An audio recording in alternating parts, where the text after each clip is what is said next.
My first musical moment happened when I was just beating on the table, and someone said, "Then we're gonna play the drums. You can play the drums."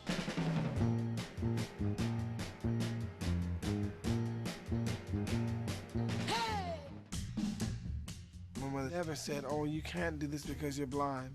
And I think that even if she had said that, I would have said, "Oh, what does that mean?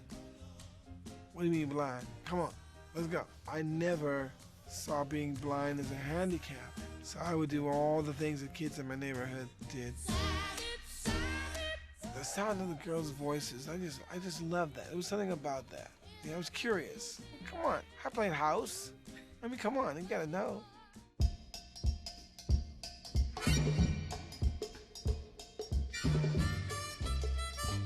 I was good friends with someone named John Glover, who was the cousin of Ronnie White.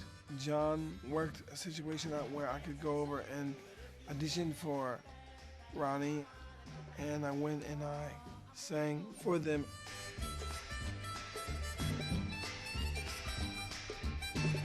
From what I understand, Billie Jean Brown, who was one of the A&R people at Motown at that time, called up Berry Gordy Jr. and, you know, you gotta hear this little kid sing and play. And so the next thing you know, Barry came to Motown and listened to me sing and play. Well, I went there, obviously, it was like me being in a candy store. They had all kinds of instruments, obviously, at Motown, you know, in the studio. And I tried to play every single one, from the organ to the drums, to the bongos, to the piano, to everything. Little Wonder Stevie, Little Wonder, the Little Wonder. And I think that Billie Jean Brown came up with that, Little Stevie Wonder, and Berry Gordy liked that.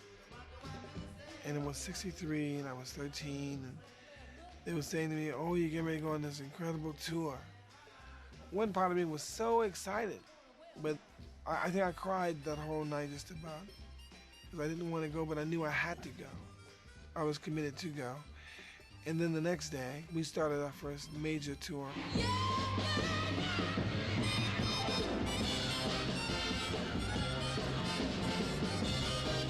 Well, Stevie began at the grandest of all spawning grounds. When I think of the people that came out of Berry Gordy's Motown Records, Marvin and Stevie, the Supremes, I mean, powerful, powerful people.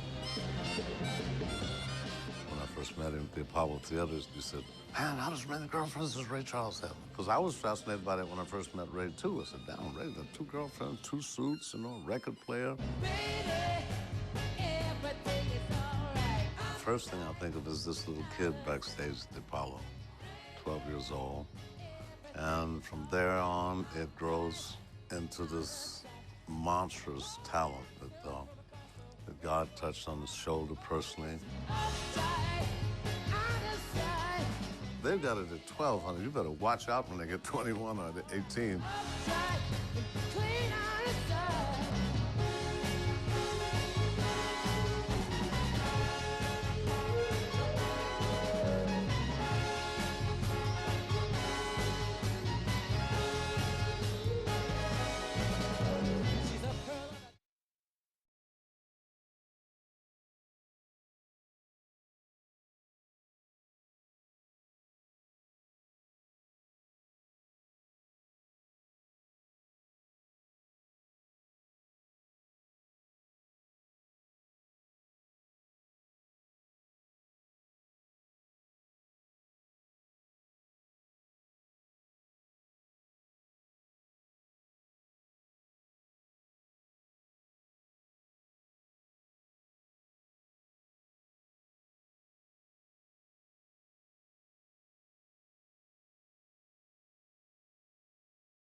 My Sherry, you're more lovely as summer day.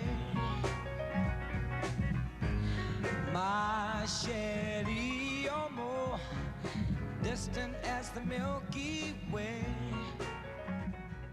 I was writing stuff all along through all those years. I was working on music and coming up with ideas, and so it was by 66, actually, 66, 67, that I let someone hear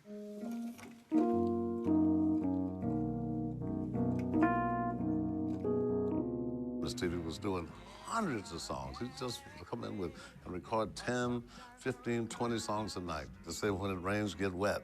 You know? Once I can touch what my heart used to dream of. And he was taking it and eating it up, you know, just eating up every drop. Oh, someone warm like you. Stevie was growing so fast, you could feel he was really breaking out with something very profound. It was something from very deep inside that was going against the grain, really, of probably the market and everything else at that time.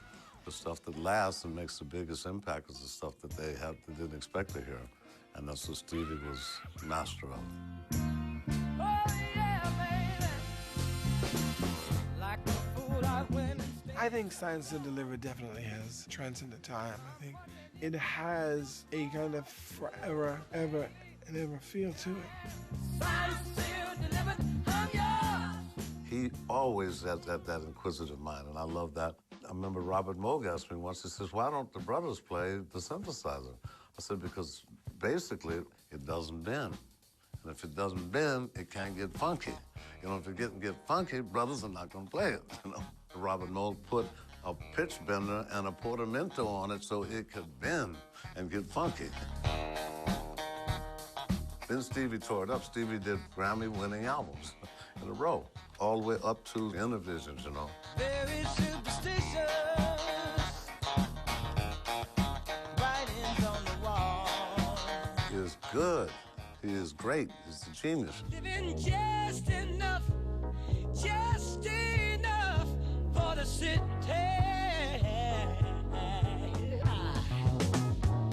His father works some days for 14 hours, and you can bet he barely makes a dollar.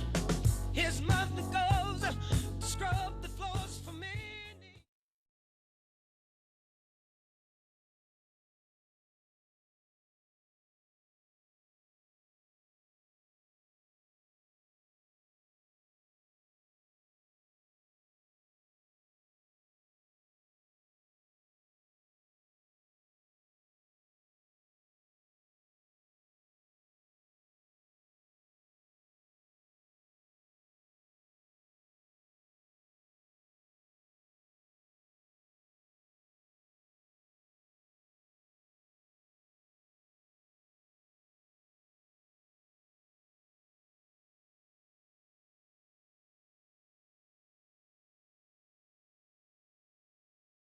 Isn't she lovely?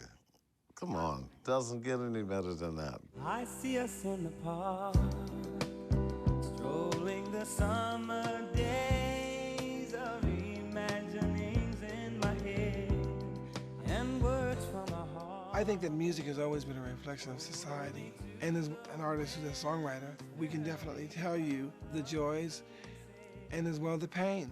He responded to another one of God's miracles, you know, with that God-given talent. He had the most profound talent I think that's ever been bestowed on any creator. And knocks me off my feet.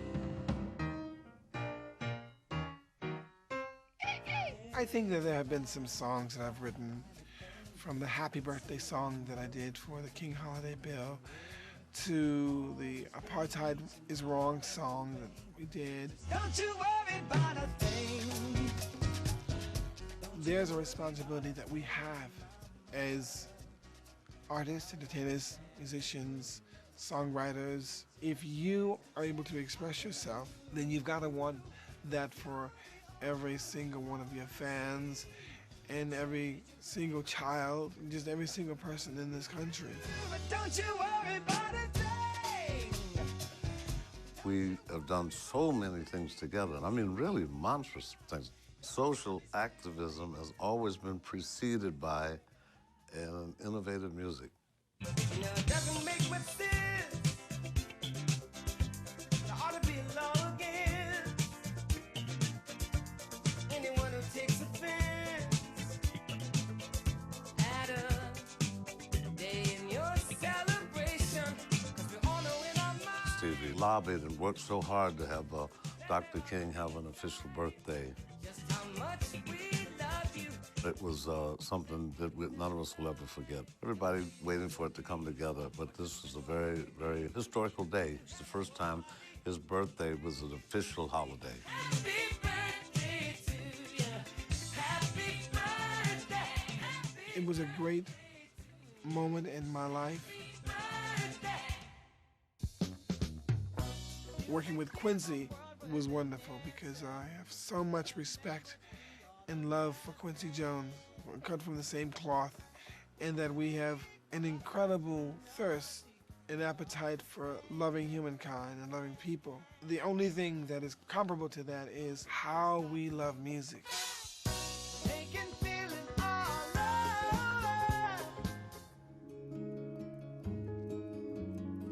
I love music so much. Music is my mistress. It truly is. Long before I even knew what mistress meant, music has been a companion of mine. It has been a place that I can travel and go anywhere in the world. I could be there in my mind. It's really an incredible thing. Or is this a vision in my mind?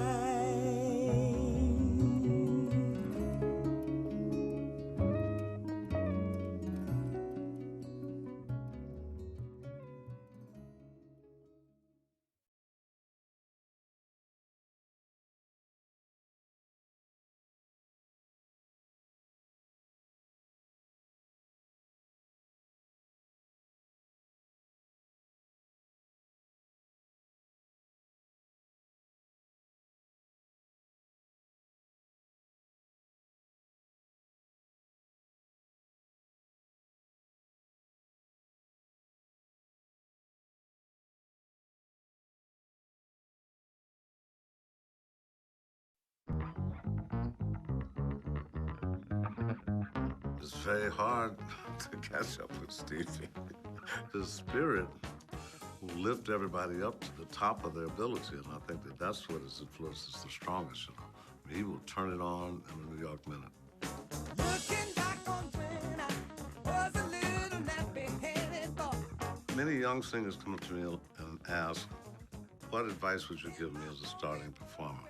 I say, take the favorite artist that you love and try to copy everything they do, you know. It's called walking in the shoes of giants.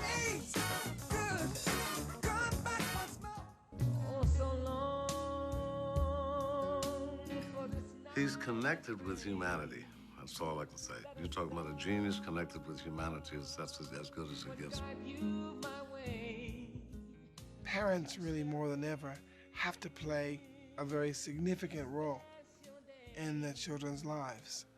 Parents need to know what's going on with their children. They need to understand the language that they're speaking.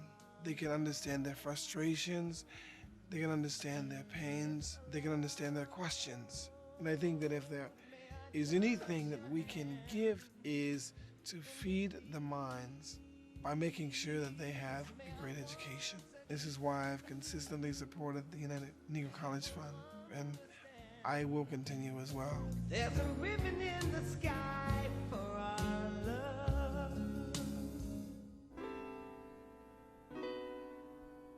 Two cardinal rules, bottom line with Stevie, is approach every work of creativity with humility and every inch of your success with grace. He got where he was by following a truth. We have to always remember that being here on this planet is a blessing within itself.